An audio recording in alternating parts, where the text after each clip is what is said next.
Hi, and welcome to my webinar. Today we're talking nutrition for mental health. Why what you eat plays a huge role in your mood and your mental health. Now, my name is Jessica Tucker, and I am a nutritionist and a personal trainer. But before we get into my content, I wanted to share just a little bit of my story with you.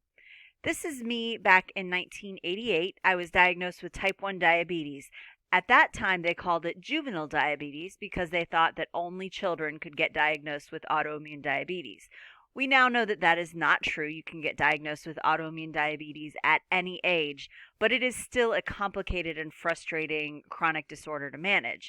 But I never let it stop me or slow me down. I was a very active kid, and even after those awkward teenage years, I stayed active. This was me at an event I went to a few years ago where they taught us how to do strongman things like pulling trucks and doing the big Atlas stones and stuff. It was a lot of fun.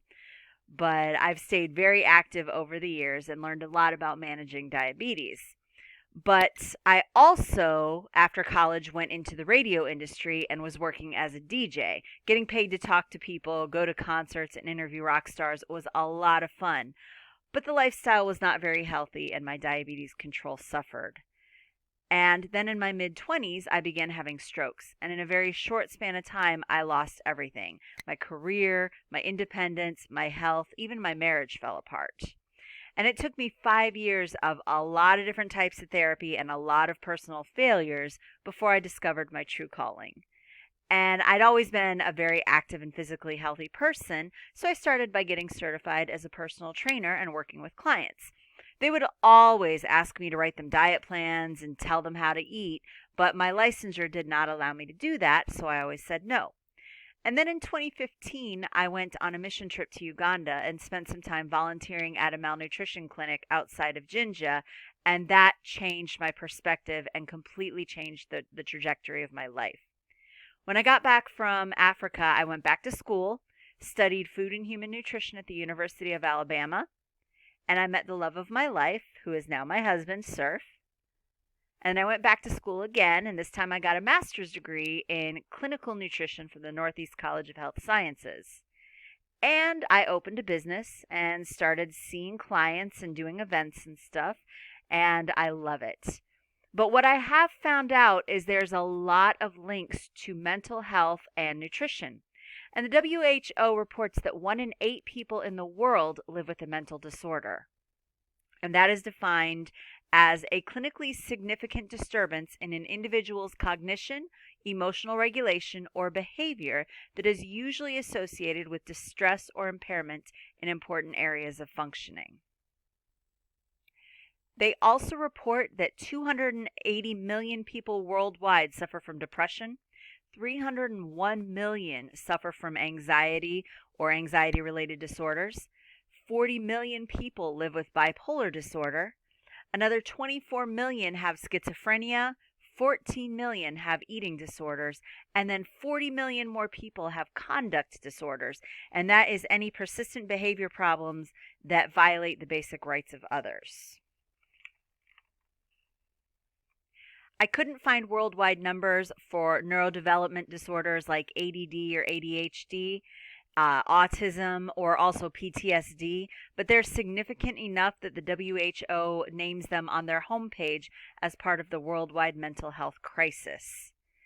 Now, I am a nutritionist. I am not a psychologist, a therapist, or a psychiatrist, but I have spent the better part of a decade studying how the human body reacts to food, and I know beyond a shadow of a doubt that if you are one of the 1 in 8 people who live with a mental disorder, what you eat plays a huge role in your condition. And today we are going to discuss some strategies that can improve your mental and physical health regardless of what disorders you're managing. Now, in all of the research I have read, there are several nutrition-related factors that have been linked to mental health disorders.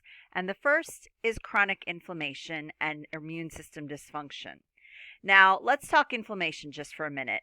Inflammation is the body's natural response to injury, pathogens, or stress. So if you scrape your knee or break your arm, or if you get a cold or the flu or strep throat, or if you're getting chased by a wild animal, a knife-wielding clown, or you just have to get up and speak in front of people, that causes stress to your body, and its natural reaction is to get inflamed. And when inflammation occurs because of one of those things, but then goes away once the situation is over, congratulations, your immune system is working properly. But, like a lot of people, when inflammation occurs but does not go away once the cut heals or the flu is over or the clown gets arrested, then we end up with a situation called chronic low grade inflammation, CLGI. And that becomes a nasty feedback loop where you get inflamed and that causes a disease or disorder, which then causes more inflammation, which then exacerbates the disease or disorder and causes more inflammation. It's just a nasty looping thing that we have to deal with. And chronic low-grade inflammation has been clearly linked to depression and other mental health disorders. And additionally, people like me who have chronic or autoimmune disorders are significantly more likely to experience depression and mental health problems. And the standard American diet, I call it the SAD diet, because it's high in processed foods and low in high quality protein and vegetables and fruits, we know that that is a significant contributor to chronic low grade inflammation. So the second contributor is oxidative stress, and that is an imbalance of free radicals and antioxidants in the body. Now, free radicals are also known as reactive oxygen or nitrogen species. They are the basic byproducts of our body's natural cellular processes because that results in molecules that have an unpaired electron that is highly reactive and will cause damage to healthy cells because electrons have to live in pairs. And if they only have one electron, then they're going to go around scavenging for an electron from healthy cells. Unless we have our heroes, the antioxidants, because those are natural or man-made substances, and they're especially prominent in fruits and vegetables, with a molecular formation that allows them to donate an electron to those free radicals, which neutralizes them and stops them from stealing electrons from healthy cells and causing damage. And next we have neuroplasticity. Now, neuroplasticity is the brain's ability to form new cells and create new connections between those cells. It is hugely important for those of us who have suffered traumatic brain injury or stroke because it helps remodel the brain and make new connections. But mental disorders like depression and anxiety have been linked to brain damage and low neuroplasticity, and that can lead to things like memory problems, dementia, and even Alzheimer's disease. But there is good news. In the last couple decades, there has been an explosion of research demonstrating the link between our neuroplasticity and the last nutrition-related factor we're going to talk about today, and that is the gut-brain axis, aka our microbiome. Now, did you know that the human body is home to trillions of microbes, including bacteria, viruses, fungi, and microorganisms that are directly responsible for our health? Yes, we have trillions of these organisms living inside us in our digestive system, our lungs, and other internal organs, but also on our skin, our eyes, our ears, our nose, and our hair. This is our microbiome, and we cannot live without it. Now, don't run and take a scalding hot shower because it's true. We cannot live without these microorganisms. Because in addition to all of the other responsibilities, including digesting our food, regulating our immune system, and producing essential vitamins, just to name a few, the microbiome is directly responsible for creating the neurotransmitters that keep our mind stable and able to deal with the stressors of daily life. That's why we call it the gut-brain axis. Those cells in our gut make those neurotransmitters, which then go talk to our brain and tell us how to think and feel. Now, there are 3 types of microorganisms in our body. The first are essential. These are the beneficial flora, and in a healthy person, this is the biggest group of microorganisms in the body, and they are the most important. We call these the good bacteria. The second type are the opportunistic bacteria. Now, these are, in a healthy person, they're in limited amounts, but if you give them the chance, primarily by eating a nasty, sad diet, then they will start to take over and they will kill off all those good guys and cause severe health problems. Everything from cancer to schizophrenia to diabetes to depression have been linked to a poor microbiome. The third kind are the transitional flora, and these are the microbes in everything that we eat and drink or the environment around us. Generally, they are benign. They're not going to cause much damage if you have a healthy gut. But if your gut is in a bad state, then that can become more of a problem. If it's overpopulated with the opportunistic flora, then those transitional flora can actually start to cause problems too. So when we eat a diet full of those processed foods, the sugars, the seed oils, the chemicals, and the preservatives, we kill off those good bacteria and let the opportunistic flora take over. And this causes gut dysbiosis. Now, gut dysbiosis happens because the cells in our gut are supposed to be really, really tight. Nothing is supposed to be able to go through those junctions in our gut. And when those opportunistic flora take over, those junctions start to loosen up. And now unprocessed or undigested food and the chemicals that we use to digest our food, that actually starts to leak out. And that causes leaky gut, which is a common cause of that low-grade chronic inflammation that causes all those nasty diseases and mental issues that we've talked about. But I promise strategies to improve your mental health, so here are the basics. First of all, we are going to cut out the processed foods. One more time for the back row. Cut out the processed foods. If it comes in a can or a box or a bag or has any ingredients you can't pronounce, it is not food. It is a food-like product, and it will damage your health. It will. It has been observed that mental health disorders, mood disorders, anxiety disorders, panic disorders, eating disorders, attention disorders, autism, all of those things have increased in Western countries in direct correlation with the deterioration of the Western diet. Basically, when we stopped eating real food and traded it out for all those processed food-like products. So the second strategy is to eat more high-quality protein. But first we're going to talk amino acids, and that's because amino acids are the building blocks of proteins, which are necessary not only for things like cellular turnover and building lean muscle, but also to make those neurotransmitters, dopamine and serotonin. Now, there are 9 essential amino acids, and when something is essential in nutrition, it means your body cannot make them, so you have to eat them to get them. And of the animal proteins contain all of the amino acids in the correct amounts to maximize health. Now, 2 of the 3 amino acids that are needed for making neurotransmitters are essential, tryptophan and phenylalanine. And the third is conditionally essential, which means that in times of stress or illness, especially if you have chronic low-grade inflammation, your body's production will not keep up with your needs. So you're going to have to eat more of that third neurotransmitter, or your third amino acid, and that's tyrosine, or you're not going to get enough. So the way to get the best high-quality protein is to find a local farmer or rancher who treats their animals in a humane manner and allows them to eat the foods that they would eat in the wild. Because meat from these animals is going to be more nutrient dense, and because they've been treated in a humane manner, it's going to make them less stressed, so the meat that you get from those animals is going to have a lot less of those stress hormones that you will then consume. So we're going to look for words like grass-fed and finished, free-range, pastured, and wild-caught. Those are the best keywords to look for. Now, if you live in the Tampa, Florida area where I live, I do have a list of local farmers and ranchers who can provide you those high-quality meats. And if you live elsewhere, there's several online databases of local grass-fed, free-range foods and things. Contact me, and I'd be happy to get you that information. So those are the words you're going to look for. But now we're going to talk a little bit about fat.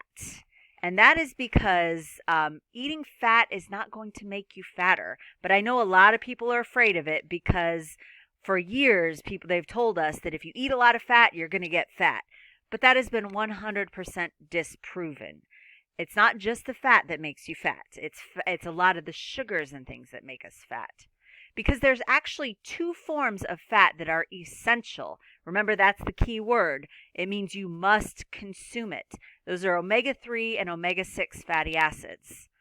Now, generally for optimal health, we should be eating about the same amount of both types of fat, but because in processed foods, the omega-6 fatty acids tend to be much higher than the omega-3 fatty acids, most people are getting far more of those omega-6s than the omega-3s. And when your essential fatty acids are out of balance like that, it causes inflammation. But the difference is omega-3 fatty acids play a very important role in our nervous system, and studies have shown that getting enough omega-3 fatty acids may help improve symptoms of depression and other mental health disorders. So to get enough of those omega-3 fatty acids we need, the next strategy is to eat more wild-caught fish, especially the fatty cold water fish. Those are the highest in the omega-3 fatty acids, which are extremely beneficial for your physical and mental health. Now, salmon is a fantastic source of omega-3 fatty acids. I love that, but sockeye salmon is probably my favorite because it's also a great source of astaxanthin, which is a powerful antioxidant. However, if you have any medical conditions or taking any medications, make sure you talk to your medical team before you start taking or increase your dose of omega-3 fatty acids, because there can be some interactions with medication. So just be careful of that. All right, the next strategy is to eat your veggies, just like Mama told us. High consumption of produce has been positively associated with better mental and physical health. So if you have a chronic health condition, or really just for anybody, I tend to recommend sticking to the non-starchy vegetables and limit your fruit to small amounts, especially of berries. Berries are high, they're nutritional powerhouses. They have a lot of great antioxidants and good stuff in with a smaller amount of sugar. So I tend to recommend berries, but keep fruit in moderation because you don't want to go too crazy with the fructose, which is the sugar that's found in the fruit. So yeah. Now there are some nutrient deficiencies that are common with those who have mental health disorders, and those are the omega-3 fatty acids, which are primarily found in animal sources, primarily from seafood, but you can get some slightly less high quality omega-3 fatty acids from flaxseed and hemp hearts and walnuts and some other plant-based sources. Of course, B vitamins are found in meats, especially B12. You can only get that in animal sources, but also, well, there are a few plant sources as well.